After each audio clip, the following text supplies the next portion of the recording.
Yo, what is going on YouTube? I am Germ here. So I'm sure a lot of you know that a ton of big news is coming out surrounding the LCS, surrounding the LEC, surrounding a bunch of different players, a bunch of different teams right now.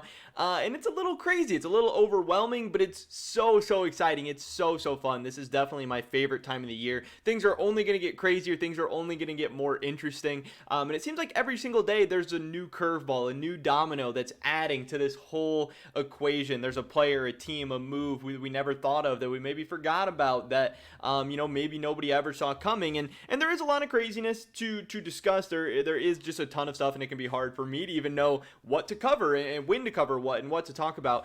Today, what we're going to be talking about isn't necessarily like the craziest bomb in the world or anything too insane, but it is an interesting wrinkle to this offseason. We're going to be talking about Biofrost, maybe a player that people kind of forgot about over this past season, but it's a guy with a big brand, a guy with a very successful history, and a guy who I think is going to have a decent amount of options open to him this next coming year, and it should be interesting to follow. So definitely drop a like if you guys do enjoy this video. I would appreciate it so much. Subscribe to stay up to date on all my latest content, and consider checking out my Patreon, patreon.com/IamGerm, to help support me, my channel, and my content just a little bit more. With that being said, let's get right into this one. So what we're talking about here is a tweet from Mr. Biofrost yesterday, where he said, after some reflection, I will be looking to return to pro play as a coach/player for the upcoming LCS split, and then, drops his little business email, his Gmail. So if anyone is interested in reaching out to Mr. Biofrost, if anyone's interested in his services, definitely hit him up. So this is pretty interesting.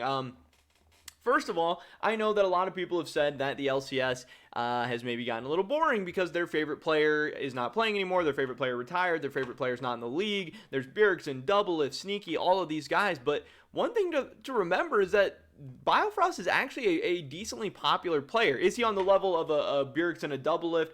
No, definitely not, but he is on the level of some of the other top pros in the LCS right now. He has one of the bigger brands. He has one of the bigger followings. When you take a look at his Twitter, he's actually 140,000 followers. Obviously, a lot of that comes from, being on TSM at a very good time, but a lot of it comes from his own play as well. So this guy has a big brand. He is popular. He could maybe help out some teams. I do think that, some people were saying it's interesting that he put coach/player, that he put coach first. Does he see himself, is that because he wants to get into coaching over playing? Is that because he's not confident that he'll actually be able to receive some offers as a player? Is he just trying to get his foot wet, trying to get in there? I don't exactly know, but I do know that this guy has had a very successful LCS career. He is absolutely a veteran in the scene now. He's played on a couple of different teams.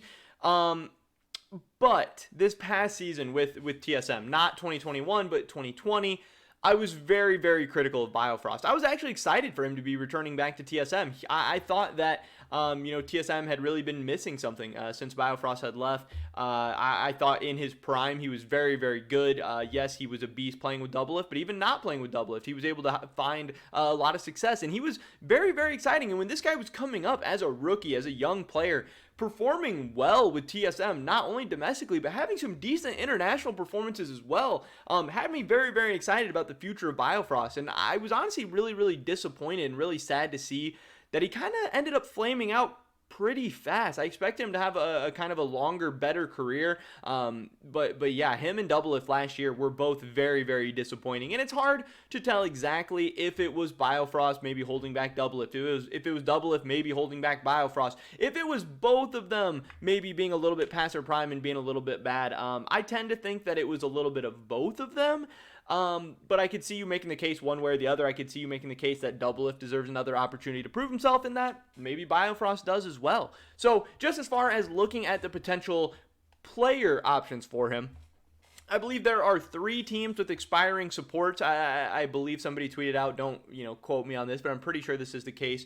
I think we have CLG with Smoothie having an expiring contract. I believe we have Dignitas with Aframu having an expiring contract. And I believe we have Dreams on FlyQuest having an expiring contract as well. Now, obviously, FlyQuest does have Diamond, so maybe FlyQuest doesn't even have an opening support position, but potentially 2 teams, potentially CLG and potentially Dignitas. Now, obviously, with Dignitas, it is going to be kind of an issue of whether or not Aphromoo is going to retire, because I do think that if Aphromoo decides to come back, I expect Dignitas to hang on to Aphromoo. I don't really think there's any too crazy young support options out there for them to like build around for the future. I think Aphromoo is a great kind of veteran to have on that team. He honestly had a decent year as well. This is not like 100 Thieves Aphromoo at the end of his run with them, where he was like straight up trolling and people were really calling for his head and people were really calling for him to be replaced and everything like that. I do think that this is a much better version of Aphromoo that you would be happy to have back on a young budding team like Dignitas. So I don't think that they would just get Biofrost over Aphromoo, but if Aphromoo does decide to retire or he does decide to move on, Biofrost could be an interesting option for Dignitas. I would still be pretty surprised, but, that option is potentially there.